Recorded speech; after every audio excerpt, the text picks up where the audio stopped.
Hi అండి. ఈరోజు మీకోసం ఒక కథ. మరి కథలోకి వెళ్తే, అమ్మ సౌమ్య, ఇంకెంతకాలం ఇలాగే ఇంట్లోనే కుమిలిపోతూ ఉంటాం? జరిగింది మనం మార్చలేం. ఆ దుర్మార్గులను ఏం చేయలేం.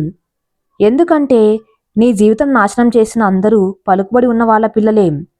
అందుకే నీకు అన్యాయం జరిగిన తర్వాత అరెస్ట్ చేసినా ఇప్పుడు వాళ్ళు బయట సంతోషంగా తిరుగుతున్నారు. మనం ఒంటరి వాళ్ళం తల్లి. నీకు నేను, నాకు నువ్వు తప్ప ఇంకెవరూ లేరు. ఇప్పటికే ఈ సంఘటన జరిగి చాలా రోజులైపోయింది. ఇకనైనా బయటికి వెళ్ళడం అలవాటు చేసుకో సౌమ్య. నీకు జరిగిన అన్యాయంతో ఇలానే ఇంట్లోనే ఉండిపోవాలని అనుకోకు. నిన్ను నేను ఇంత నిస్సహాయంగా ఉండేలా పెంచలేదు. నువ్వు ధైర్యంగా పరిస్థితులను ఎదుర్కోవాలి. నీ జీవితాన్ని నువ్వే మార్చుకోవాలి తల్లి. నేను ఎన్నాళ్ళు ఉంటానో తెలియదు. నిన్ను ఇలా చూస్తే నేను బతకలేను. నా కోసమైనా నువ్వెంతగానో ఇష్టపడి చదివినా చదువుకు న్యాయం చేయమ్మా. మంచి ఉద్యోగం బదిలి ఇలా ఇంట్లోనే ఉండిపోయావు. ఇంకెన్నాళ్ళిలా అంటుంది సుగుణ. సౌమ్య తల్లి, ఏం చేయమంటావమ్మా? చక్కగా ఉద్యోగం చేసుకుంటూ సంతోషంగా ఉన్న నా జీవితంలో ఒక్క కాలరాత్రి ఆ సంతోషాన్ని నా జీవితం నుంచి మాయం చేసేసింది. ఆ రోజు అనవసరంగా పార్టీకి వెళ్ళి నా జీవితాన్ని నాశనం చేసుకున్నాను. నన్ను ప్రేమించే వాళ్లకు నా ముఖం చూపించే పరిస్థితి లేకుండా చేశాను అని అనగానే మనసులో ఆదర్శ్ని తలుచుకుని ఏడుస్తూ కాసేపటికి ఏదో నిర్ణయానికి వచ్చిన దాంట్లో పైకి లేచి, అమ్మా, మనం ఈరోజే ఇక్కడి నుంచి వేరే ప్లేస్కి వెళ్ళిపోదాం. నేను ఏదైనా ఇంటర్వ్యూకి అటెండ్ అయ్యి జాబ్ చేసే వరకు ఏదో ఒక వర్క్ చేస్తాను. ఇక్కడే ఉంటే ప్రతి క్షణం జరిగిన తలుచుకొని బాధపడుతూనే ఉంటాను. అందుకే మనం ఇక్కడి నుండి దూరంగా వెళ్ళిపోదాం అమ్మా అంటుంది సౌమ్య. అప్పుడే గుమ్మం దగ్గర నిలబడి అంతా వింటున్న ఆదర్శం గట్టిగా క్లాప్స్ కొడుతూ, వావ్ సౌమ్య, ఎక్సలెంట్. నేను చూస్తుంది నేను ప్రే అని ఏదో అనబోయి ఒక నిమిషం ఆలోచించి, నాకు తెలిసిన సౌమ్యనేనా అంటూ తన ముందుకు వచ్చి నిలబడతాడు. సౌమ్య వెంటనే ఆదర్శని చూసి అప్పటి వరకు తను దాచుకున్న కన్నీటికి స్వేచ్ఛనిచ్చి వెళ్ళి తనని హక్ చేసుకుని ఏడుస్తూ తన బాధనంతా పోయే వరకు ఏడ్చి ఆదర్శ్ తన చుట్టూ చేతులు వేసి పట్టుకోవాలి అని చూసరికి సౌమ్య దూరంగా జరిగింది. ఇక్కడి నుండి నువ్వు వెళ్ళిపో ఆదర్శు, ఇంకెప్పుడు నాకు కనిపించకు అని చెప్పేసరికి ఆదర్శు సౌమ్య ముందుకు వచ్చి, అదే మాట నా కళ్ళలోకి చూసి చెప్పు సౌమ్య అని అనేసరికి సౌమ్య ఇంకేం మాట్లాడకుండా తన రూమ్లోకి వెళ్ళి డోర్ లాక్ చేసుకుని ఆ డోర్కు ఆనుకొని కింద కూర్చొని ఏడుస్తూ ఆ దేవుని తలుచుకుంటూ, ఎందుకు స్వామి నా సంతోషాలు నాకు దూరం చేశావు? నేను ఎవరికీ అన్యాయం చేయలేదు. మరి నాకే ఎందుకు ఇంత పెద్ద శిక్ష విధించావు అంటూ కాసేపటికి అక్కడి నుంచి లేచి బెడ్ దగ్గరికి వచ్చి టేబుల్ లోపల అరలో ఉన్న న్యూస్ పేపర్ తీసుకొని ఆ న్యూస్ చదివి తన గురించి ప్రజలు చేసిన ర్యాలీలు, బందులు, టీవీ ఛానల్స్లో డెబిట్స్, ఇలా ఒకటేమిటి అన్ని గుర్తొస్తుంటే బాధను అణుచుకొని ఆదర్శ్ తనని ఎంతగా ఆరాధించేవాడు గుర్తు చేసుకుంటూ తను బతికి ఏం సాధించాలి అనుకుంటూ చావడానికి ప్రయత్నించిన చివరి క్షణంలో తన తల్లి ఒంటరైపోతుందని భయంతో ఆ ప్రయత్నాన్ని విరమించుకుంది. ఇప్పుడు కూడా అదే ఆలోచనతో బెడ్ మీద పడుకొని నిద్రపోతుంది. బయట ఆదర్శ సుగుణ వెళ్ళిన సౌమ్య వైపు చూస్తూ ముందుగా సుగుణ తేరుకొని, బాబు, నిన్నెప్పుడు నేను చూడలేదు. కానీ నువ్వు సౌమ్యతో మాట్లాడిన విధానం చూస్తే తను నీకు ముందే తెలుసు అనిపిస్తుంది. కానీ ఇప్పుడు సౌమ్య ఎవరి మాటలు వినే పరిస్థితులు లేదు బాబు. నీకు మా సౌమ్యకి జరిగిన అన్యాయం తెలిసే ఉంటుంది. ఆదర్శ సుగుణ వైపు చూస్తూ, ఆంటీ, మీ అమ్మాయిని ప్రేమిస్తున్నాను. ఎప్పటికీ ప్రేమిస్తూనే ఉంటాను. సుగుణ ఆశ్చర్యంగా, బాబు, నువ్వేం మాట్లాడుతున్నావో నీకైనా తెలుస్తుందా? వద్దు బాబు, సౌమ్య మామూలు మనిషి అయితే చాలు అనుకున్నాను కానీ అని ఏదో ఆలోచిస్తూ ఉంటే ఆదర్శు సుగుణ ఎందుకు ఆలోచిస్తుందో అర్థమై, ఆంటీ, మీకు నా గురించి పూర్తి వివరాలు చెప్పాలి. ఆ తర్వాత మీ అనుమానం నేను నెరవేర్చుతాను. ఆంటీ, నేను ఒంటరిగా పెరిగాను. నాకున్నది ఒక మామయ్య మాత్రమే. అది కూడా అమ్మా నాన్న చనిపోయిన తర్వాత తను నన్ను తీసుకుని వెళ్ళి పెంచారు. నాకు కొంచెం ఊహ తెలిసేసరికి మామయ్య లీవ్స్ అయిపోవటంతో మళ్ళీ ఆర్మీకి వెళ్ళిపోయాడు. నన్ను చూసుకోవటానికి ఆయన్ని పెట్టి అన్ని జాగ్రత్తలు చెప్పి డైలీ ఫోన్ చేసి మాట్లాడేవారు. అంతేకాదు ఏదైనా వర్క్ మీద హైదరాబాద్ వచ్చినప్పుడు నాతో టైం స్పెండ్ చేసి వెళ్ళేవారు. అమ్మా నాన్న లేని లోటు రానివ్వలేదు. ఆయన కూడా నన్ను తన సొంత బిడ్డలా చూసుకునేవారు. నా గురించి ఆలోచించే మామయ్య పెళ్లి కూడా చేసుకోలేదు. నా లైఫ్లో మామయ్యకి ఫస్ట్ ప్రియారిటీ. నేను ఇప్పుడు ఈ స్థాయిలో ఉన్నానంటే దానికి కారణం మా మామయ్య. నేను కూడా మా మామయ్యని ఇన్స్పిరేషన్గా తీసుకుని ఆర్మీలోకి వెళ్దామనుకుంటే మామయ్య నన్ను అటువైపు వెళ్లకుండా ఆపేశారు. ఎందుకంటే ఆర్మీ అంటే ప్రాణం మీద ఆశను వదిలి ప్రతిరోజు బార్డర్లో పడిగాపులు కాస్తూ అవసరమైనప్పుడు ప్రాణాలకు తెగించి యుద్ధం చేయవలసింది. అందుకే మా మామయ్య వద్దు అని చెప్పి నన్ను బీటెక్ చదివించారు. ఆయన కోరుకున్నట్టే నేను మంచి ఉద్యోగంలో స్థిరపడ్డాను. మీ అమ్మాయి సౌమ్యని నేను మొదటిసారి చూసింది ఆఫీస్లోనే. నేను బెంగళూరులో జాబ్ చేస్తూ ప్రమోషన్తో హైదరాబాద్ బ్రాంచ్కి రావటం వల్ల అక్కడ ఆఫీస్లో సౌమ్య పరిచయం అయింది. ఆ పరిచయం ప్రేమగా మారడానికి ఎంతో కాలం పట్టలేదు. మా మధ్య ఉన్న ప్రేమ మనసులకు సంబంధించింది ఆంటీ. మా మనసులు ఎప్పుడో కలిశాయి. నేను సౌమ్య శరీరాన్ని చూసి ప్రేమించలేదు. తన మంచితనం, తోటివారికి సహాయం చేసే గుణం నన్ను చాలా బాగా ఆకర్షించింది. అదే విషయం సౌమ్యతో కూడా చెప్పాను. మేం ముందు మంచి ఫ్రెండ్స్ అయ్యాం. ఆ తర్వాత ఒకరిని ఒకరు అర్థం చేసుకుని మా ప్రేమను తెలుసుకున్నాం. కొన్ని రోజుల తర్వాత ఇంట్లో మాట్లాడి ఒప్పించి పెళ్లి చేసుకోవాలనుకున్నాం. కానీ ఇంతలో సౌమ్యకి అలా జరగటం, ఆ తర్వాత తనక్కడ జాబ్ మానేయటం జరిగిపోయింది. ఆదర్శ్ మనిషిలో సౌమ్యని అంత బాధ పెట్టిన వాళ్ళని నీ ఊరికి వదలనా ఆంటీ. ఇప్పటికే వాళ్ళ గురించి పూర్తి వివరాలు తెలుసుకున్నాను. ఇక వాళ్ళ చావు సౌమ్య చేతిలోని అని అనుకుంటూ, ఆంటీ నేను సౌమ్యని పెళ్లి చేసుకోవాలనుకుంటున్నాను. మీకు అభ్యంతరం లేదు కదా అని సూటిగా ప్రశ్నిస్తాడు. సుగుణ ఆదర్శ్ చేతులు పట్టుకుని, బాబు నువ్వు చెప్పింది విన్న తర్వాత మా సౌమ్య మీద నీకున్న ప్రేమ అర్థమైంది. నీ పెద్ద మనసుకు నేనింతకు మించి ఏం చేయలేని నిస్సహాయ స్థితిలో ఉన్నాను బాబు అని చేతులెత్తి మొక్కుతుంది. ఆంటీ ప్లీజ్ మీరిలా చేసి నన్ను ఏదో గొప్పవాళ్ళ ట్రీట్ చేయవద్దు. నాకు కావాల్సింది సౌమ్య మాత్రమే. నువ్వు చెప్పింది నిజమే కావచ్చు బాబు, కానీ మన చుట్టూ ఉన్న సమాజం మిమ్మల్ని సంతోషంగా బతకనివ్వదు. సూటిపోటి మాటలతో బాధ పెడుతూనే ఉంటుంది. అందరి గురించి పక్కన పెడితే నీ గురించి, నీ ఆలోచనల గురించి నువ్వు స్ట్రాంగ్గానే ఉన్నావు. కానీ చుట్టూ ఉన్న వారి మాటలు పదే పదే నేను ప్రశ్నిస్తుంటే, ఏదో ఒక సమయంలో నువ్వు కూడా సౌమ్యత తనకు జరిగిన అన్యాయం గురించి ప్రస్తావిస్తే నా కూతురు తట్టుకోలేక ఏమైనా చేసుకుంటుందేమో అనే భయంతో నేను ఇప్పుడే ఏం చెప్పలేకపోతున్నాను. ఆంటీ మీకు నమ్మకం కలిగిన తర్వాతే మా పెళ్లికి ఒప్పుకోండి, బలవంతం లేదు. నా జీవితంలో సౌమ్య మాత్రమే ఉంటుంది. తనని జాగ్రత్తగా కాదు కాదు ముందు ఉండే సౌమ్యలా చేసి చూపిస్తాను. సౌమ్య గది దగ్గరకు వచ్చి డోర్ దగ్గర నిలబడి, సౌమ్య నువ్వు నా దానివి, నాకు మాత్రమే చెందిన దానివి. అది నువ్వు కాదన్నా మారదు. ఎందుకంటే మన మనసులు ఎప్పుడూ ముడిపడ్డాయి. నీకేం జరిగినా నా జీవితం నుంచి నిన్ను ఎవరు దూరం చేయలేరు. Because you are mine only. నేను నిన్ను ఎంతగా ప్రేమిస్తున్నానని నీకు బాగా తెలుసు. మా మామయ్య సారీ సారీ అంటూ రాన్ నవ్వుని పెదవులపై తెచ్చుకుని చిన్నగా నవ్వుతూ, మీ బాబాయ్ కూడా మన పెళ్ళి దగ్గరుండి చేయిస్తానంటున్నారు. సౌమ్య గురించి జయశంకర్ ఆదర్శ్ మామయ్య గారికి కూడా చెప్పి తన్ని లీవ్స్ తీసుకుని వచ్చినప్పుడు పరిచయం చేయటంతో నెక్స్ట్ టైం లీవ్స్ ఎక్కువగా పెట్టి మరి వచ్చి సౌమ్య వాళ్ళ అమ్మగారితో మాట్లాడి దగ్గరుండి పెళ్లి జరిపిస్తాను.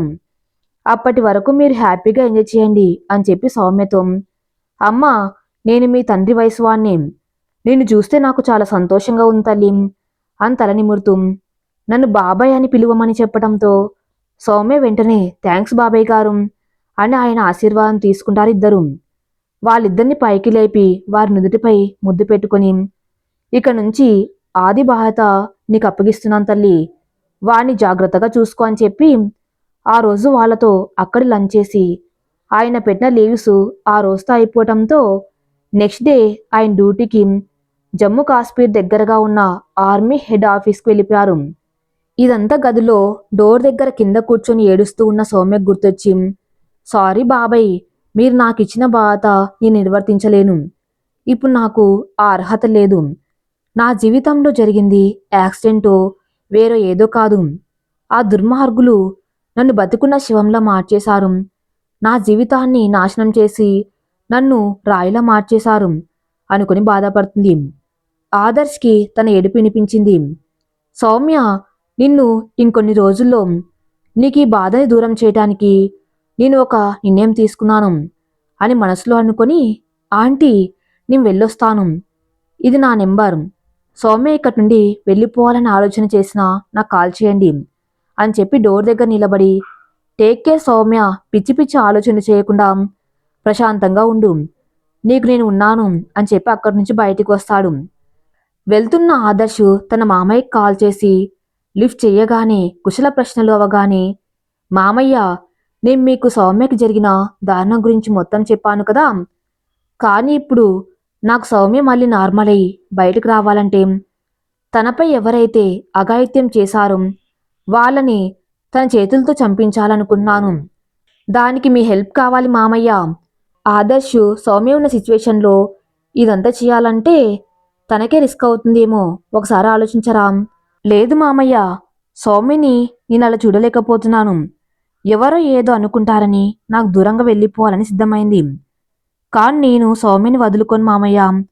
తను నా లైఫ్. తనకు జరిగింది అసలు నేను పట్టించుకోను కూడా. బికాస్ అది తన ప్రమేయం లేకుండా జరిగింది. ఇప్పటికీ సౌమ్యకి నా మీద ఉన్న ప్రేమని తనకు జరిగిన అన్యాయం వల్ల బయటపెట్టడం లేదు. అందుకే ఆ దుర్మార్గులను చట్టం శిక్ష నుండి తప్పించినాం. సౌమ్యకి శ్రేయోభిలాషిగా నేను వాళ్ళకి శిక్షను విధించాలనుకున్నాను. దానికోసం మీకు తెలిసిన కమిషనర్ అంకుల్ ఉన్నారు కదా మామయ్య, ఆయన హెల్ప్ తీసుకోవాలనుకుంటున్నాను. శంకర్ గారు, నువ్వు ఒకరి ప్రాణాలు తీయాలనుకుంటున్నావు, అది కూడా వాడు చేసిన తప్పుకి శిక్షగా. కానీ జాగ్రత్తరా, వాళ్ళు బాగా పలుకుబడి ఉన్నవాళ్ళు అని తెలిసింది.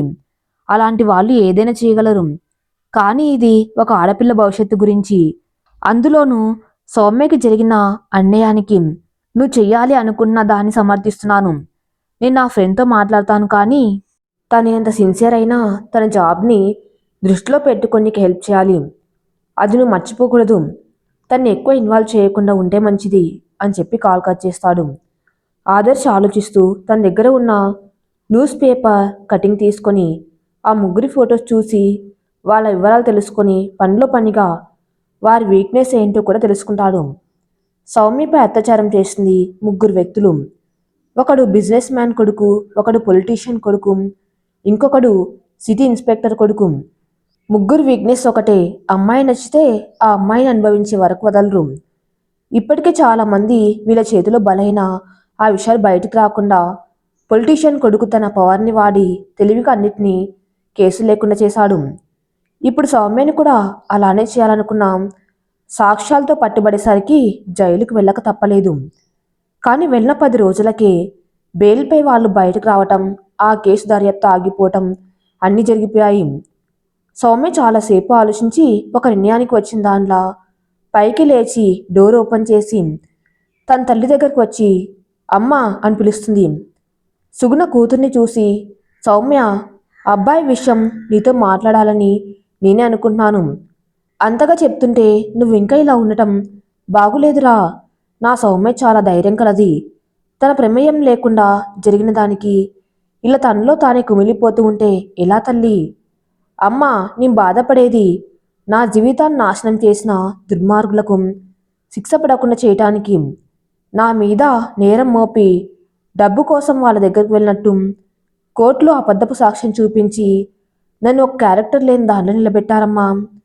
ఇప్పటి వరకు కూడా నేను బయటకు వెళ్తే నన్ను ఒక బర్తగించిన ఆడదానిలా చూస్తూ వాళ్ళు చేసే నిందలు నేనే పడలేను అని ఇన్నాళ్ళు చీకటి గదిలో ఉండిపోయానమ్మా. కానీ ఇప్పుడు నాకు అండగా ఆదర్శ్ ఉన్నాడని ధైర్యం వచ్చింది. అందుకే రేపటి నుంచి కొత్త ఉద్యోగం కోసం ఇంటర్వ్యూకి వెళ్తున్నానమ్మా అని ఏ భావం లేకుండా చెప్పేసరికి సుగుణ సంతోషంగా మనసులో ఆదర్శని తలుచుకొని, బాబు, నీ ప్రేమ నా బిడ్డని మళ్ళీ మామూలు మనిషి కావడానికి సహాయం చేస్తుందంటే మీ ఇద్దరి పెళ్ళికి నాకు ఏ అభ్యంతరము లేదనుకొని, ఎంత మంచి వార్త చెప్పావు తల్లి అని నుదుటిపై ముద్దు పెట్టుకొని, నీ మనసు మార్చిన ఆదర్శ్కి కృతజ్ఞతలు చెప్పుకోవాలి అని సంబరంగా చెప్తూ ఉంటే సౌమ్య మౌనంగా ఉండిపోతుంది. నెక్స్ట్ డే మార్నింగ్ ఇంటర్వ్యూకి రెడీ బయటికి వెళ్తున్న సౌమ్యని చూసి పక్కింటి వాళ్ళు చెవులు కొరుక్కుంటూ ఉంటే సౌమ్య పట్టించుకోకుండా వెళ్ళిపోవటం చూసి పక్కింటి మహిళ శిరోమణి గారు, చూసా వదిన, మొన్నటి వరకు ఇంటి నుంచి బయటకు రాకుండా లోపలే ఉంది. నిన్న ఎవడో వచ్చి చాలాసేపు ఉండి వెళ్ళాడు. ఈరోజు ఇలా బయటకు వెళ్తుంది. ఒకసారి తప్పు చేస్తే ఇక సిగ్గు ఏముంటుందిలే ఆ పని చేయటానికి అని బుగ్గలు నొక్కుంటూ ఆశ్చర్యంగా చెప్తుంటే ఆ ఎదురింటి ఆవిడ మాట్లాడుతూ, శాంతం పాపం తను ఉన్న పరిస్థితిని అర్థం చేసుకుని తనకు ధైర్యం చెప్పడం మర్చిపోయి ఇలా నరం లేని నాలుకతో ఇష్టం వచ్చినట్లు మాట్లాడకూడదు. తను ఎలాంటి అమ్మాయి అనేది మనకు ముందు నుంచి తెలుసు. ఎంత పద్ధతిగా ఉండేదో మర్చిపోయావా? ఆ అబ్బాయి ఇన్ని రోజుల తర్వాత వచ్చి తనకు ధైర్యం చెప్పడం వల్లే కదా తను ఈరోజు సమాజాన్ని ఎదుర్కొని మరీ బయటకు వచ్చింది. ఒక ఆడదాన్ని వయ్యుండి ఇంకో ఆడపిల్ల గురించి ఇంత నీచంగా మాట్లాడడానికి నీకు సిగ్గనిపించకపోయినా వినడానికి నాకు చాలా అసహ్యంగా ఉంది. ఇంకెప్పుడు ఇలా మాట్లాడకు అని గట్టిగా చెప్పి అక్కడి నుంచి లోపలికి వెళ్ళిపోతుంది. ఆ శాంతం గారికి ఆ ఒక్క మాట తన్ని చాచిపెట్టి కొట్టినట్టు అనిపించి నోరు మూసుకొని లోపలికి వెళ్ళిపోతుంది. సౌమ్య వెళ్ళిన ఆఫీస్లో ఇంటర్వ్యూ కోసం ఎదురు చూస్తూ కూర్చుంటే అటెండర్ వచ్చి తన్ని పిలవటంతో లోపలికి వెళ్ళి ఇంటర్వ్యూలో అడిగిన అన్ని ప్రశ్నలకు సమాధానం చెప్పటంతో ఆల్రెడీ వర్క్ ఎక్స్పీరియన్స్ కూడా ఉండటంతో తనకు జాబ్ సెలెక్ట్ చేస్తారు. ఇంటర్వ్యూ చేసే వాళ్లకు సౌమ్యం చూడగానే ఎవరో గుర్తుపట్టినా ఎవరు అడిగే ధైర్యం చేయలేక బాస్ ఇంటర్వ్యూ మొత్తం తన క్యాబిన్ నుంచి వాచ్ చేస్తుండటంతో రేపటి నుంచి ఆఫీస్కి రమ్మని చెప్పి బాస్కి కనిపించి వెళ్ళండి అని చెప్పేసరికి వాళ్ళకి థ్యాంక్స్ చెప్పి బయటికి వచ్చి అటెండర్ని అడిగి బాస్ క్యాబిన్కి వెళ్ళి ఎక్స్క్యూజ్ మీ సార్ అని పిలిచేసరికి రమ్మని చెప్పడంతో లోపలికి వెళ్ళి జాబ్ గురించి చెప్పి పర్మిషన్ తీసుకొని అక్కడి నుంచి సంతోషంగా ఇంటికి వచ్చేస్తుంది. ఆదర్శ్ తను వర్క్ చేసే కంపెనీ నుంచి చేంజ్ అయ్యే ఎక్స్పీరియన్స్తో ఈ కంపెనీలో టీమ్ లీడర్గా మంచి గుర్తింపు ఉండటంతో బాస్తో మాట్లాడి సౌమ్య గురించి చెప్పి స్టాఫ్ని తన గురించి ఏం మాట్లాడకుండా చేయమని రిక్వెస్ట్ చేయటంతో బాస్ వయసు రీత్యా పెద్దవారు కావటంతో సౌమ్య పరిస్థితిని అర్థం చేసుకొని ఆదర్శ్ చెప్పినట్లే స్టాఫ్ అందరికీ ముందే చెప్పి వార్నింగ్ చేయటంతో అందరూ సౌమ్యతో నార్మల్గా బిహేవ్ చేస్తారు. ఆదర్శ్ సౌమ్య వెళ్ళిపోయిన తర్వాత బాస్ క్యాబిన్కి వెళ్ళి మనస్ఫూర్తిగా థ్యాంక్స్ చెప్పి తన వర్క్ని కంప్లీట్ చేసుకుని ఈవినింగ్కి తన రూమ్కి వెళ్తాడు. సౌమ్య ఇంటికి వెళ్ళేసరికి సుగుణ ముభావంగా ఉండటం గమనించిన సౌమ్య లోపలికి వచ్చి, అమ్మా అంతన్ని పట్టుకొని, నాకు జాబ్ వచ్చిందమ్మా, నాకు చాలా సంతోషంగా ఉంది. నా గురించి తెలిసిన ఎవరు నన్ను తప్పుగా చూడలేదు. అది నాకు చాలా ఆశ్చర్యంగా అనిపించిందమ్మా అని కొంచెం డల్ అయి చెప్తుంది. సుగుణ గారికి ఇదంతా ఆదర్శ్ ముందు జాగ్రత్త అని తెలియకపోవటంతో ఇన్నాళ్ళు నువ్వు ఏ సమాజం గురించి భయపడి ఇంట్లో ఉండిపోయావో అదే సమాజం నీకు తోడుగా ఉంది అంటే సంతోషమే కదా తల్లి. ఇక నుంచైనా అన్ని మర్చిపోయి ప్రశాంతంగా ఉండు. ఆదర్శ్ చాలా మంచివారా, తను నీ జీవితంలో ఉంటే నువ్వు ఈ బాధలన్నీ మర్చిపోయి ప్రశాంతంగా ఉండగలవు. సౌమ్య ఏం మాట్లాడకుండా మౌనంగా తన గదిలోకి వెళ్ళిపోయింది. షవర్ ఆన్ చేసి తను చుట్టుముట్టిన ఆలోచనలను దూరం చేస్తూ ప్రశాంతంగా ఉండడానికి ప్రయత్నించిన ఆదర్శ్ గుర్తు రావటంతో తనకు తెలియకుండానే కన్నీళ్లు నీటిలో కలిసిపోతాయి. ఇప్పటి వరకు మనసులోనే అణుచుకున్న తన బాధ మొత్తం తీరేదాకా ఏడ్చి కళ్ళు తుడుచుకొని ఆదర్శ్ నా జీవితంలో పెళ్ళి అన్న ఆలోచన కూడా ఉండకూడదు అని నిర్ణయించుకుని ఉన్నాను. చావలేక జీవోత్సవంలో బతుకుతున్న నాకు మళ్ళీ నువ్వు నా దగ్గరకు వచ్చి మళ్ళీ నీ ప్రేమతో నాకు ధైర్యం ఇచ్చావు. కానీ ఇంతకుముందు ఉన్న సౌమ్యలా నేను నీతో ఉండలేను ఆదర్శం. అప్పుడప్పుడు కాలం కొన్ని నెలలు వెనక్కి తిరిగి వెళ్తే బాగుండేదనిపిస్తుంది. నువ్వు ప్రేమించిన సౌమ్య నిన్ను ప్రేమించే సౌమ్యగా నీ భార్యగా నీ సొంతమయ్యేదాన్ని. కానీ ఇప్పుడు నాకు అదృష్టం లేదు అని బాధపడుతుంది. కాసేపటికి రెడీ వచ్చి సుగుణతో కాసేపు మాట్లాడి భోజనం చేసి తన రూమ్లోకి వెళ్ళి పడుకుంది. ఆదర్శ్ మాత్రం ఆఫీస్ నుండి డైరెక్ట్గా కమిషనర్ని కలవటానికి ఒక ప్లేస్కి వెళ్ళి వెయిట్ చేస్తూ ఉంటాడు. అరగంట గడిచిన తర్వాత కమిషనర్ బైక్ మీద రావటంతో తను తీసుకుని లోపలికి వెళ్తాడు. అది ఒక పురాతనమైన భవనం కావటంతో ఆ ప్లేస్ చివరి ప్రాంతం కావటంతో అక్కడ ఎవరు ఉండరు. అదే మంచి ప్లేస్ అనుకుని ఇద్దరు అక్కడ మీట్ అవుతారు. Hello Adarsh, how are you? I am good uncle. నేను మీ గురించి చాలా విన్నాను, అందుకే మీ హెల్ప్ కావాలని వచ్చాను. శంకర్ చెప్పాడు ఆదర్శ్. ఎంతైనా వాడు నా బెస్ట్ ఫ్రెండు. అందుకే వాడు అడిగిన వెంటనే కాదు అని చెప్పకుండా నీ దగ్గరికి వచ్చాను. పాపం ఆ అమ్మాయి కేసులో మేము కూడా ఎటువంటి న్యాయం చేయలేకపోయాం. మా ఉద్యోగాలు కూడా బానిసలుగా చేసేశారు. మేము ఒక ఉద్యోగం సంపాదించడానికి రాత్రి పగలు ఎంతో కష్టపడి చదివి పట్టుదలతో సాధించి సమాజానికి సేవ చేయాలని మేము వస్తే అదే ప్రజల అవసరాలను అవకాశంగా మార్చుకొని డబ్బుతో కొనివారని వారితో పాటు మమ్మల్ని తోలుబొమ్మలుగా చేసి ఆడిస్తారు ఈ రాజకీయ నాయకులు. కాదని ఎదురు తిరిగితే లేనిపోని ఆరోపణలు చేసి ఉద్యోగాలను పోగొట్టుకునే పరిస్థితి నెలకొన్నాయి. ఇవన్నీ భరిస్తూ కూడా ఇంకా ఉద్యోగం చేసేది ప్రజల క్షేమం కోసం. కానీ సౌమ్యకు జరిగిన అన్యాయానికి వాళ్ళని చంపిన పాపం లేదు. నిజానికి మన దేశంలో కాకుండా వేరే దేశంలో ఇలా జరిగితే అందరి ముందు ఉరి తీస్తారు.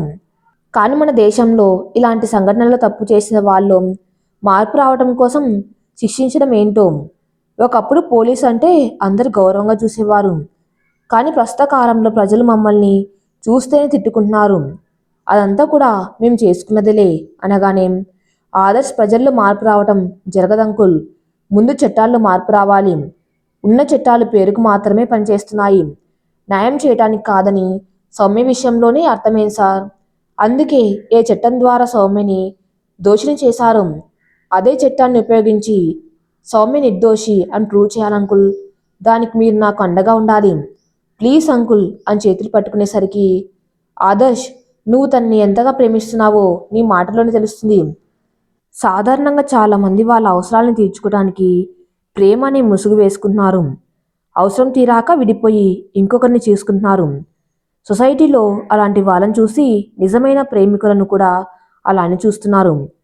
నీలాంటి వాళ్ళు చాలా అరుదుగా ఉంటారు ఆదర్శం. అమ్మాయి మానం పోతే ప్రాణం తీసుకునే దేశంలో మనం ఉన్నాం. అలాంటిది నువ్వు సౌమ్యకి ధైర్యం చెప్పి తన్ని ఇంకా నీ జీవితంలోకి ఆహ్వానించాలని చూస్తున్నావు అంటే నిజంగా చాలా సంతోషంగా ఉంది అని భుజం తట్టేసరికి, అంకుల్ నేను సౌమ్య శరీరం కోసం ప్రేమించలేదు. అయినా ఎవరో వెధవలు తనకు మత్తు ఇచ్చి ఇష్టం లేకుండా తనపై చెయ్యి వేస్తే అది తన తప్పు కాదంకుల్. ఆ విషయం తెలిసిన తర్వాత సౌమ్య మానసికంగా శారీరకంగా ఎంత కృంగిపోయిందో నాకు తెలుసు. అందుకే ఇన్ని రోజులు నాకు దూరంగా వెళ్ళిపోయింది. తను చెయ్యని తప్పుకు శిక్ష విధించుకుంది. నేను తన వ్యక్తిత్వం మంచితనం చూసి ప్రేమించాను. తన మనసులో నా స్థానం ఎప్పటికీ నాదే, దాన్ని ఎవరు తాకలేరు. ఇక మానం అనే పెద్ద మాటలు మాట్లాడవలసి వస్తే అమ్మాయిలకు మాత్రమే కాదంకుల్, అబ్బాయిలకు కూడా శీలం ఉంటుంది. కానీ అబ్బాయిలు ఎంతమందితో తిరిగినా ఎవరో అబ్బాయిలను తప్పు పట్టరు. అమ్మాయి తప్పు చేయకపోయినా నిందలు వేస్తారని ఎమోషనల్గా సౌమ్యం తలుచుకొని మాట్లాడుతూ ఉంటే కమిషనర్ భుజం చుట్టూ చెయ్యి వేసి, I can understand your pain Adarsh, don't worry, ఈసారి వాళ్ళు మన నుంచి తప్పించుకోలేరు అని చెప్పి, ఓకే నీ ప్లాన్ ఏంటో డిసైడ్ చేసుకొని నాకు ఈ నెంబర్కి కాల్ చేయి. నీ నెంబర్ నుంచి వద్దు వేరే నెంబర్ తీసుకో, ఐఆమ్ విత్ యూ అని చెప్పి అక్కడి నుంచి వెళ్ళిపోతాడు. ఆదర్శ్ అక్కడి నుంచి డైరెక్ట్గా తన ఇంటికి వెళ్ళి సౌమ్యతో వాళ్ళ ముగ్గురిని ట్రాప్ చేయించి తనతోనే ఎలా చంపించాలి అని ప్లాన్ రెడీ చేస్తూ డిన్నర్ చేయటం కూడా మర్చిపోయి టైం 10:30 అవుతుండటంతో ప్లాన్ ఫిక్స్ అయ్యి ఫోన్ తీసుకుని సౌమ్యకి కాల్ చేస్తాడు. సౌమ్య ఇంక నిద్రపోకుండా అప్పటి వరకు తన జీవితం ఎలా గడిచిందో తలుచుకుంటూ ఆదర్శ్తో గడిపిన క్షణాలను గుర్తు చేసుకుని బాధపడుతూ, ఎందుకు ఆదర్శ్ ఇంత జరిగినా నీకింక నా మీద ప్రేమ పోకుండా నన్నే ప్రేమిస్తున్నాను అని చెప్తున్నాం. నేను నిన్ను మనస్ఫూర్తిగా ప్రేమించాను. నిన్ను ఎన్నిసార్లు డిసప్పాయింట్ చేశానో నాకు తెలుసు. అయినా ఎప్పుడు నువ్వు నీ లిమిట్స్ క్రాస్ చేయలేదు.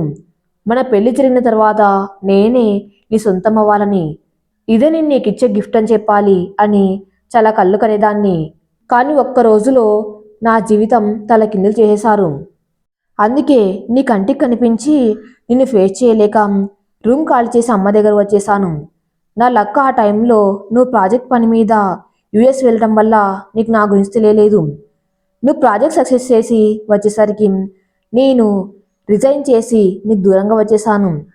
నాకు న్యాయం జరుగుతుందనుకొని వాళ్ళ మీద పెట్టిన కేసుకి చివరకు నన్నే దోషిగా నిలబెట్టారు. నాకు తెలుసు అది నిజం కాదని. కానీ అందరికీ నేను ఆ సమయంలో ఒక తిరుగుబోతులా కనిపించాను.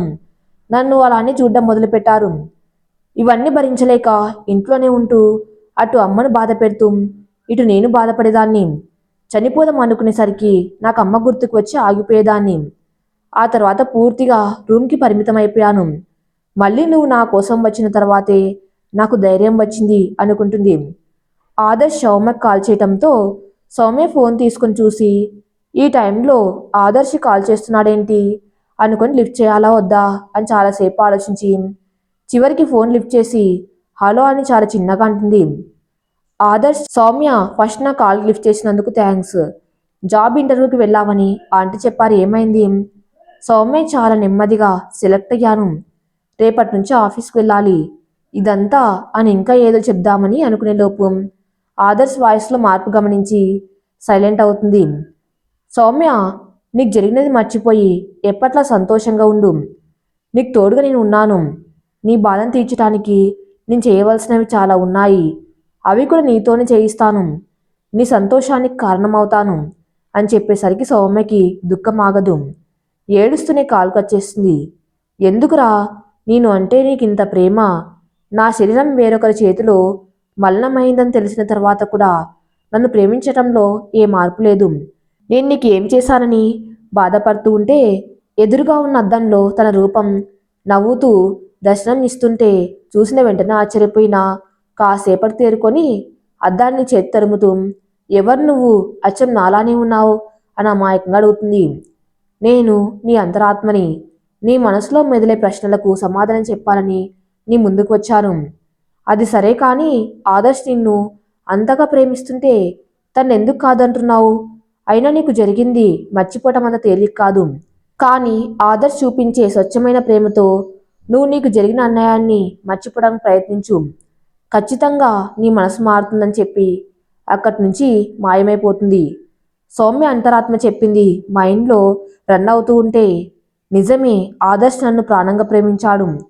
నన్ను మళ్ళీ మామూలు మనిషిని చేయటానికి ఎంతో కష్టపడ్డాడు. కానీ నా జీవితం నాశనం చేసిన వాళ్ళు బయట ఏ తప్పు చేయని వాళ్ళు తిరుగుతూ ఉంటే నేను ఎలా మర్చిపోగలను అనుకుంటూ ఆ రోజు ఏం జరిగిందో గుర్తు చేసుకుంటుంది. కొన్నేళ్ల క్రితం రోజులానే సౌమ్య ఆఫీస్ నుండి తాను ఉండే హాస్టల్కి స్కూటీలో స్టార్ట్ అవుతుంది. సగం దూరం వెళ్ళేసరికి స్కూటీ ఆగిపోవటంతో చాలాసేపు స్టార్ట్ అవుతుందేమో అని ప్రయత్నించి ఆ ప్రయత్నాన్ని విరమించుకొని ఎవరైనా వస్తారేమో అని చూస్తూ ఉంటుంది. అప్పటికే ఆఫీస్లో లేట్ అవ్వటం వల్ల టైం 8 అవుతూ ఉంటే ఏ వెహికల్స్ అటువైపు రాకపోవటంతో చేసేదేం లేక నడుస్తూ ముందుకు వెళ్తుంటే అటువైపు ఒక కారులో ఫుల్గా డ్రింక్ చేసి 3 వ్యక్తులు వస్తూ కనిపించడంతో ఆ ప్లేస్ నిర్మానుష్యంగా ఉండటంతో సౌమ్యకి చెమటలు పడుతున్నా ధైర్యంగా ముందుకు నడుస్తూ ఉంటుంది. కారు ముందుకు వెళ్ళగానే అమ్మయ్య అనుకొని గుండెలపై చేతులు వేసుకుని ఊపిరి పీల్చుకొని ముందుకు అడుగులు వేసేసరికి వెనక ఎవరో తన ఫేస్కి కర్చీఫ్ పెట్టడంతో మత్తుగా అనిపిస్తూ ఉంటే గుండె వేగంగా కొట్టుకుంటుంది. తల పట్టుకొని గట్టిగా విదిల్చి వెనక్కి తిరిగి ముగ్గురిని చూసి కంగారుగా కళ్ళు మూతలు పడుతున్నా తన్ని తాను రక్షించుకోవడానికి ఓపిక లేకపోయినా పరిగెత్తుకుంటూ వెళ్తూ ఉంటే కొంత దూరం వెళ్ళేసరికి ముగ్గురు తనకు ఎదురుగా నిలబడి రాక్షసంగా నవ్వుతూ, ఇప్పుడు ఎక్కడికి వెళ్తావు? మా నుంచి తప్పించుకొని ప్రాణాలతో ఉండగలవా అని తన చేతిని పట్టుకొని కారులోకి నెడతారు. రే, ఈరోజు మనకు పండగేరా, ఇంత అందం మనకు సొంతం అవుతుంది అని కర్కశంగా నవ్వుతూ కార్ని గెస్ట్ హౌస్కి పోనిస్తారు. మత్తులో ఉన్న సౌమ్యకి అక్కడ ఏం జరుగుతుందో కూడా తెలుసుకునే పరిస్థితిలో లేకపోవడంతో మత్తులో ఉన్న సౌమ్యని ముగ్గురు రాక్షసంగా అనుభవించి వారి కోరికను తీర్చుకున్న తర్వాత తన్ని మళ్ళీ కారులో తీసుకుని వచ్చి సీసీ కెమెరాలు లేని ప్రాంతంలో సౌమ్యని రోడ్డు పక్కన పడేసి వాళ్ళు వెళ్ళిపోతారు.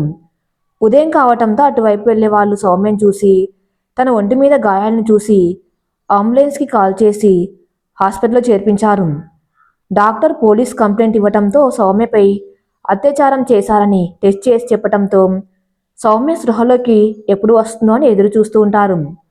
సౌమ్యకి స్పృహ రాగానే పోలీసులతో పాటు ప్రెస్ కూడా రావటంతో సౌమ్య ఎక్కడ ఉందో చుట్టూ చూస్తూ ఉంటుంది.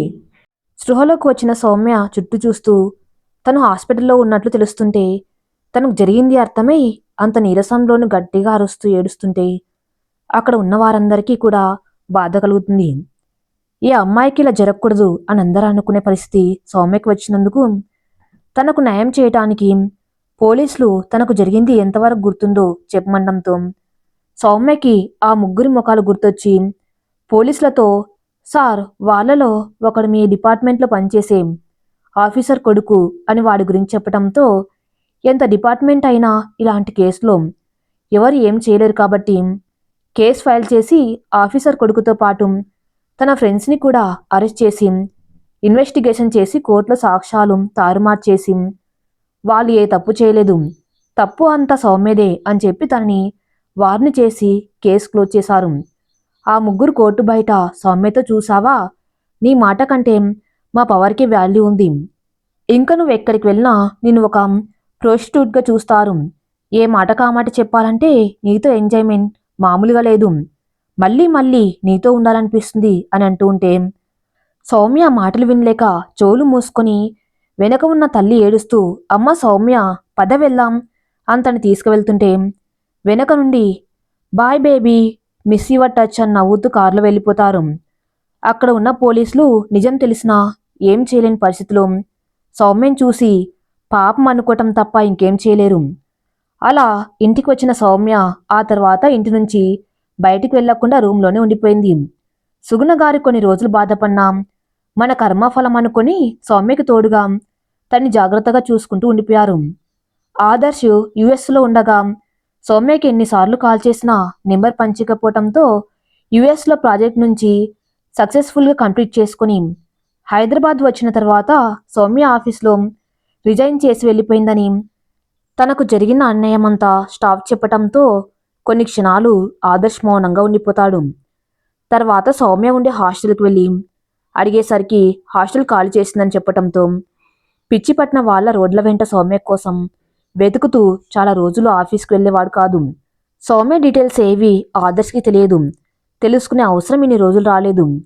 ఇన్ని రోజుల తర్వాత ఆదర్శ్ ఫ్రెండ్ ద్వారా సౌమ్య ఇంటి అడ్రస్ తెలుసుకోవటం, తన గురించి మొత్తం తెలుసుకుని తన బాధని దూరం చేయటానికి తన ఇంటికి వచ్చి సౌమ్యలో తన మాటతో ధైర్యాన్ని నింపి వెళ్ళాడు. ఇది జరిగింది.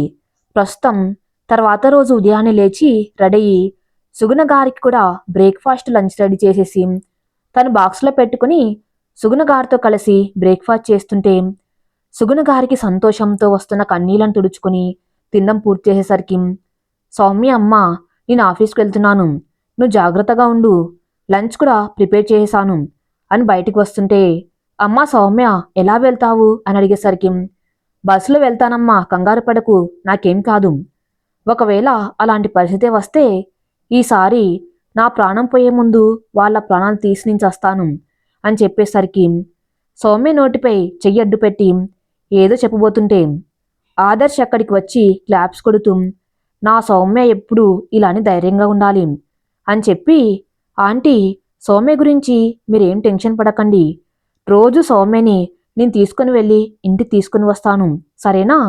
సరే బాబు, నువ్వు సౌమ్యతో ఉంటే నాకు ఏ భయం ఉండదు అని కాఫీ తెస్తాను ఉండు బాబు అని వద్దని చెప్పిన కిచెన్లోకి వెళ్ళి కాఫీ తెచ్చి ఇస్తుంది.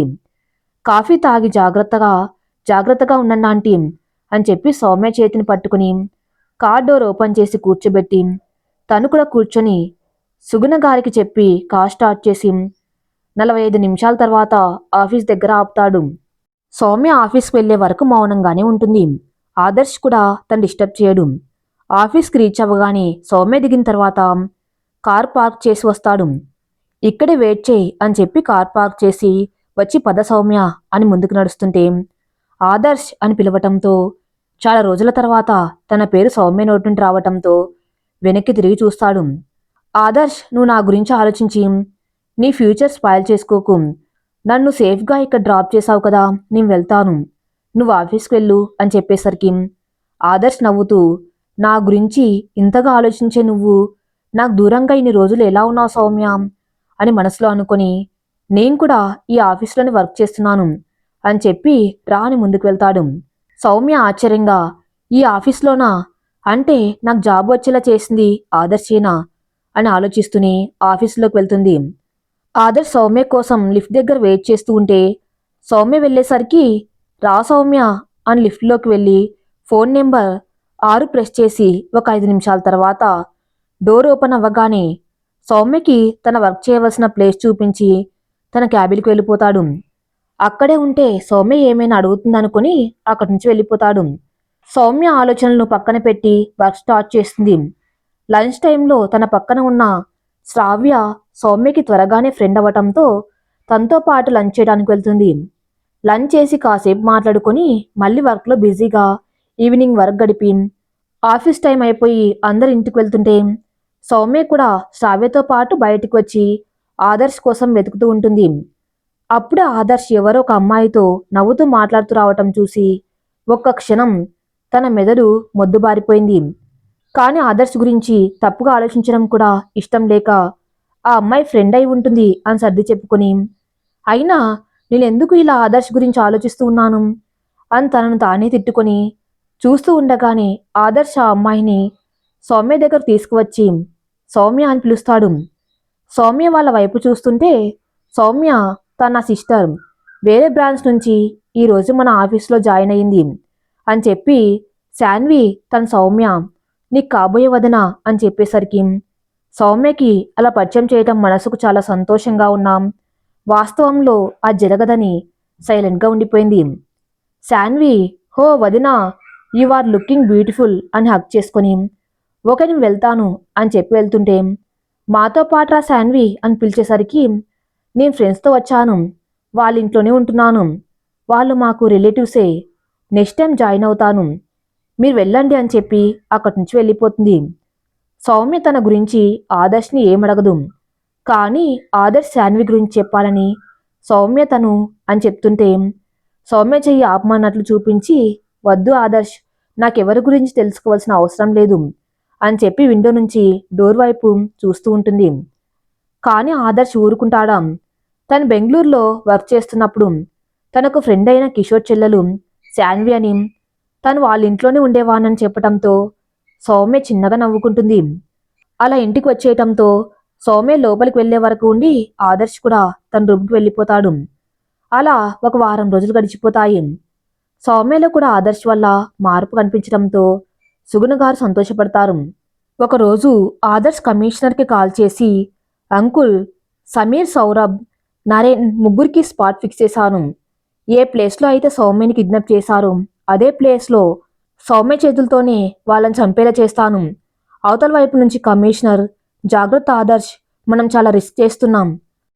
రోజులాగే సౌమ్యని పికప్ చేసుకుని ఆఫీస్ వెళ్తూ సౌమ్య అని పిలిచేసరికి సౌమ్య ఆదర్శ్ వైపు చూస్తుంది. సౌమ్య నేను ఒక విషయం అడుగుతాను, నీ మనసులో ఏముందో అదే చెప్పాలి సరేనా? సౌమ్య విషయం ఏంటో తెలియకపోయినా సరే అని తల ఊపుతుంది. నీకు ఆ రాస్కెల్స్ మళ్ళీ ఒంటరిగా కనిపిస్తే ఏం చేస్తావని తన మనసులో ఏమనుకుంటుందో తెలుసుకోవటానికి అడుగుతాడు. సౌమ్య కోపంగా ఆ రోజు తన నిస్సహాయ పరిస్థితిలో ఉండటం గుర్తొచ్చి ఈసారి నా కళ్ళ ముందు వాళ్ళు కనిపిస్తే నా చేతులతో నేనే వాళ్ళని చంపేస్తాను. ఆ తర్వాత నన్ను పనిష్ చేసినా పర్లేదు, వాళ్ళని చంపి నాకు నేనే న్యాయం చేసుకుంటానని సంతోషంగా శిక్ష అనుభవిస్తాను అని చెప్తుంది. ఆదర్శ్ వాళ్ళకి వెయ్యాలనుకున్న శిక్ష కూడా సౌమ్య చేతుల్లో వాళ్ళు చనిపోయేలా చేయాలని కాబట్టి తను ఆలోచించేది కరెక్ట్ అని అనుకుంటాడు.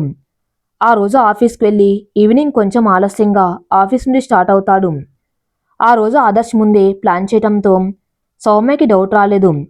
సరిగ్గా ఆదర్శ్ తను అనుకున్న ప్లేస్కి వచ్చేసరికి కార్ ట్రబుల్ ఇచ్చినట్లు కార్ ఆపి దిగి చేస్తున్నట్లు చెక్ చేస్తూ కమిషనర్కి కాల్ చేస్తాడు. అన్నీ అరేంజ్ చేశానని చెప్పటంతో థ్యాంక్స్ అంకుల్ అని చెప్పి అది అసలే నిర్మానుష్యమైన ప్రదేశం కావటంతో సౌమ్యకి ముందు జరిగింది గుర్తొస్తుంది. వెంటనే కార్ దిగి ఆదర్శ్ దగ్గరకు వచ్చి ఆదర్శ్ ప్లీజ్ ఇక్కడి నుండి వెళ్ళిపోదాం పదా అని భయంగా చెప్తూ ఉండగానే అది సమీర్ సౌరభ్ నరేన్ ముగ్గురు అప్పటికే వాళ్ళ గెస్ట్ హౌస్లో ఒక అమ్మాయిని బలవంతంగా లాక్క వెళ్ళి ఎంజాయ్ చేద్దాం అనుకునేసరికి ఆ అమ్మాయి తప్పించుకొని రోడ్డు వైపు పరిగెత్తుకుంటూ వచ్చి సౌమ్య వాళ్ళని సేవ్ చేయమని ఏడుస్తూ అడుగుతూ ఉంటే సౌమ్యకి ఏం చేయాలో తోచలేదు. అప్పుడే తనని వెతుక్కుంటూ వచ్చిన ముగ్గురిని చూసి ఆ అమ్మాయి అక్కడి నుంచి పారిపోతుంది. సౌమ్య వాళ్ళని చూసి భయంగా ఆదర్శ్ పద వెళ్దాం అని చెప్పి ముందుకు పరిగెత్తూ ఉంటే వాళ్ళు ముందుకు వచ్చి ముగ్గురు ఆ రోజు నువ్వు మత్తులో ఉండి మమ్మల్ని నీ అందంతో సుఖపెట్టావు, కానీ ఇప్పుడు నువ్వు స్పృహలో ఉండగానే నిన్ను అనుభవించి మా కోరిక తీర్చుకుంటాం అని ముందుకు వస్తున్న వాళ్ళకి అడ్డంగా ఆదర్శ్ నిలబడి వాళ్ళని ఒక తన్ను తన్నేసరికి ఊహించని విధంగా ఆదర్శ్ రియాక్ట్ అవటంతో సమీర్ కింద పడిపోతాడు. వాణ్ణి అలా చూసి మిగిలిన ఇద్దరు ఆదర్శ్ని కొట్టి దూరంగా నెట్టేయటంతో రోడ్డుకి పక్కన ఉన్న పొదల్లో ఆదర్శ్ పడిపోతాడు. తనకు స్పృహ ఉన్న సౌమ్యని చూస్తూ ఉండిపోతాడు. సౌమ్యకి వాళ్ళ దగ్గరకు వచ్చే కొద్దీ ఏం చేయాలో అర్థం కాక అప్పుడే తన హ్యాండ్ బ్యాగ్ గుర్తొచ్చి కింద పడిపోయిన బ్యాగ్ తీసుకొని దానిలో సేఫ్టీ కోసం పెట్టుకున్న నైఫ్ తీసుకునే లోపు ముగ్గురు సౌమ్యని పట్టుకుని తనపై అఘాయిత్యం చేయటానికి తను డ్రెస్పై ఒకడు ఒంటిపై ఒకడు చేయి వేసేసరికి సౌమ్య తనని తను రక్షించుకోవటానికి తన చేతిలో ఉన్న కత్తితో తనకు సమీపంలో ఉన్న ముగ్గురితో పెనుగులాడుతూ కడుపులో పొడిచి వాళ్ళు నేల కొరిగేలా చేస్తుంది. ఆ ముగ్గురు నొప్పితో విలవిల్లాడుతూ కాసేపటికి ఒకరి తర్వాత ఒకరు ప్రాణాలు కోల్పోతారు. సౌమ్య ఆదర్శ్ కోసం వెతుకుతూ ఉంటే తనే సౌమ్య దగ్గరకు వచ్చి సౌమ్యని హక్ చేసుకుని సారీ సౌమ్య అని ఏడుస్తుంటే సౌమ్య ఆదర్శ్ కన్నీళ్లు తుడిచి నాకేం కాలేదు ఆదర్శ్, ఆ రోజు నేను స్పృహలో లేకపోవటం వల్లే వీళ్ళు ఇంకా ఇన్ని రోజులు బతికున్నారు, అందుకే ఈరోజు నాకు నేనే న్యాయం చేసుకున్నానని చెప్పి ఇప్పుడు నా మనసు ప్రశాంతంగా ఉంది అని ఆదర్శ్కి చెప్పడంతో ఆదర్శ్ మనసులో నాకు తెలుసు సౌమ్య, అందుకే వాళ్ళని నీ చేతులతో చంపేలా చేశాను అని చెప్పి సరే పదా అని అక్కడి నుంచి వెళ్ళిపోతారు. సౌమ్య వాళ్ళని చంపేసిందని సమీర్ తండ్రి కేసు పెట్టడంతో మళ్ళీ సౌమ్యని పోలీసులు ఇన్వెస్టిగేషన్ పేరుతో అరెస్ట్ చేసి సౌమ్య ఆ హత్యలు నేనే చేశాను అని ఒప్పుకోవటంతో కోర్టులో నిలబెట్టారు. కమిషనర్ ఆదర్శ్ ముందే ప్లాన్ చేయడంతో వాళ్ళు ముగ్గురు సౌమ్యపై మళ్ళీ అత్యాచారం చేయడానికి ప్రయత్నించినట్లు ఆధారాలు ఉండటంతో వాళ్ళు కూడా ధైర్యంగా ఉన్నారు. ఇన్ కోర్ట్ సమీర్ తండ్రి తరపు న్యాయవాది సౌమ్యతో ఈ హత్యలు ఎందుకు చేశావు, ఒకసారి వాళ్ళు నిన్ను మానుభంగం చేశారన్న అబద్ధాన్ని నిజమని ప్రూవ్ చేయాలనుకున్నావు, కాని కుదరలేదు, అందుకే వాళ్లపై పగతో చేశావా అని అడిగేసరికి సౌమ్య గట్టిగా నవ్వుతూ చప్పట్లు కొడుతూ మీరు ఒక అమ్మాయితో మాట్లాడుతున్నారు లాయర్ గారు, నాకు జరిగిన అన్యాయం అందరికీ తెలిసినా డబ్బు అధికారం అని రెండు నన్ను దోషిగా నిలబెట్టాయి. ఈ అమ్మాయి తన శీలాన్ని పోగొట్టుకున్నానని తనపై అత్యాచారం జరగకుండా జరిగింది అని చెప్ప జడ్జి గారు అని చెప్పి ఆ రోజు నాకు ఇదే న్యాయస్థానంలో అన్యాయం జరిగింది. న్యాయదేవత కళ్ళు ఎప్పుడు ఎందుకు కట్టేసి గుడ్డిదాన్ని చేస్తారో నాకు ఆ రోజే అర్థమైంది. ఒక ఆడదై ఉండి అదే ఆడదానికి అన్యాయం జరిగితే చూడలేదు అని ఆ న్యాయదేవతని చూస్తే నాలాంటి వాళ్ళు ఎంతమంది ఉంటారో తెలుస్తుంది. ఇక నేను వాళ్ళని చంపింది పగతోనో వేరే ఉద్దేశంతోనో కాదు. నా మీద అత్యాచారం జరగకుండా నన్ను నేను వాళ్ళ నుండి రక్షించుకునే ప్రయత్నంలో వాళ్ళని నా చేతిలో ఉన్న కత్తితో పొడవలసి వచ్చింది. ఆ తర్వాత వాళ్ళు చనిపోయారు. ఇది జరిగింది. సమీర్ తండ్రి పైకి లేచి లేట్ జడ్జి గారు, తన అబద్ధం చెప్తుంది, అసలు తనపై అత్యాచారం ఎందుకు చేస్తారు, నా కొడుకు చాలా బుద్ధివంతుడు అని చెప్పేసరికి ఆర్డర్ ఆర్డర్ అని చెప్పి మీరేమైనా చెప్పాలనుకుంటే ముద్దాయి విచారణ పూర్తయిన తర్వాత మాట్లాడండి అని చెప్పేసరికి కూర్చుంటాడు. జడ్జి సౌమ్య వైపు చూసి నువ్వు చెప్పిన దానికి సాక్ష్యం ఏంటమ్మా, ఐ మీన్ వాళ్ళు నిన్ను అత్యాచారం చేయడానికి ప్రయత్నించినట్లు ఆధారాలున్నాయా? సౌమ్య మౌనంగా ఉండిపోతుంది. అప్పుడు ఆదర్శ్ పైకి లేచి ఉన్నాయి జడ్జి గారు, ఇవిగోండి, ఇవి మేము ఉన్న ప్లేస్లో సీసీ కెమెరాల్లో రికార్డ్ అయిన ఫుటేజ్ అని ఒక సీడీ అండ్ ఫొటోస్ ఉన్న కవర్ ఇవ్వటంతో అది వాయిస్ కూడా రికార్డ్ చేసి కెమెరా కావటంతో సమీర్, సౌరభ్, నరేన్ ముగ్గురు ఒక అమ్మాయిని తరమడం దగ్గర నుంచి సౌమ్యపై అత్యాచారం చేయటానికి ప్రయత్నించినప్పుడు ఆదర్శ్ని కొట్టినప్పుడు సౌమ్య తన్ను తను రక్షించుకోవటానికి వాళ్ళని పొడిచినట్లు మొత్తం రికార్డ్ అవ్వటంతో జడ్జి గారు మొత్తం చూసి ఫొటోస్ కూడా చూసి ఆదర్శ్ వైపు చూసి మీరు ఆ అమ్మాయికి ఏమవుతారు, సౌమ్య వైపు చూస్తూ తన కాబోయే భార్య జడ్జి గారు, ఇంకో నెలలో తన్ని పెళ్లి చేసుకుంటున్నాను అని చెప్పగానే జడ్జి ఫేస్లో నవ్వు వచ్చి వెంటనే మాయమవుతుంది. ఆ తర్వాత పీపీ గారు జడ్జితో యువర్ ఆనర్, సాక్ష్యాధారాలతో సహా చనిపోయిన వాళ్ళ ముగ్గురు ఆ అమ్మాయి మీద అత్యాచారం చేయటానికి ప్రయత్నించినట్లు నిర్ధారణ అయ్యింది. మన ఐపీసీ సెక్షన్ 10 ప్రకారం ఒక స్త్రీపై ఎవరైనా అత్యాచారం చేయటానికి ప్రయత్నించినప్పుడు వారి నుంచి తమను తాము రక్షించుకునే ప్రయత్నంలో వారి ప్రాణాలు తీసినా అది నేరం కాదు అని ఉంది కదా. ఇప్పుడు ముద్దాయిగా బోన్లో ఉన్న సౌమ్య కూడా తన్ని తాను రక్షించుకోవడానికి చేసిన ప్రయత్నంలో వాళ్ళు ప్రాణాలు కోల్పోయారు. అంతేకాని వాళ్ళని కావాలని ఉద్దేశపూర్వకంగా చంపలేదని జడ్జి గారికి తెలియజేస్తున్నాను అని చెప్పి కూర్చుంటాడు. జడ్జి గారు కూడా పీపీ చెప్పిన పాయింట్స్ నోట్ చేసుకుని తీర్పు చెప్తూ ఈ కేసులో సౌమ్య ఉద్దేశపూర్వకంగా చంపలేదని ఆధారాలతో సహా నిరూపణ కావటంతో సౌమ్యని నిర్దోషిగా విడుదల చేస్తూ తీర్పు ఇవ్వటం జరిగింది అని అందరు నమస్కారం పెట్టి అక్కడి నుంచి వెళ్ళిపోతారు. ఆదర్శ్ సౌమ్య దగ్గరకు వచ్చి సౌమ్యని హక్ చేసుకుని కమిషనర్కి థ్యాంక్స్ చెప్పి ఇంటికి స్టార్ట్ అవుతారు. ఆదర్శ్ తన మామయ్యకి కాల్ చేసి మొత్తం చెప్పి చాలా సంతోషంగా ఉంటాడు. సౌమ్య కూడా జరిగింది మర్చిపోవడానికి ప్రయత్నం చేస్తుంది. ఆదర్శ్తో తన జీవితాన్ని పంచుకోవటానికి. వాళ్ళిద్దరి ప్రేమలో రోజులు తెలియకుండా గడిచిపోతాయి. ఒక మంచి ముహూర్తాన అందరి సమక్షంలో అంటే Jayashankar, Suguna, commissioner, Swathi, Shanvi, Adarsh, company boss అందరూ చూస్తుండగా సౌమ్య మెల్లో తాళి కట్టి తన భార్యను చేసుకుంటాడు. ఇక వారి జీవితం ఆనందంగా సాగిపోతుంది. ఆదర్శ్ లవ్ తన ప్రేమతో సౌమ్య బాధను తీర్చి తను సొంతం చేసుకున్నాడు. సమీర్ తండ్రి ఈ కేసులో మళ్ళీ ఎంక్వైరీ చేయించాలి అనుకున్నా తన కొడుకు ఎలాంటివాడు తెలిసి సౌమ్య ఒక్కదాంతో పోయేదాన్ని ఎందుకు మిగతా వాళ్ళందరినీ భయపెట్టి తన పరువు తీసుకోలేక వదిలేశాడు. తనకున్న ఇంకో కొడుకుని ఇప్పటి నుండైనా క్రమశిక్షణతో పెంచాలి అనుకుంటాడు. ఈ కథ ఇంతటితో సమాప్తం. మరిన్ని మంచి స్టోరీస్ కోసం నా ఛానల్ని ఫాలో అవుతూ ఉండండి. Thank you for listening.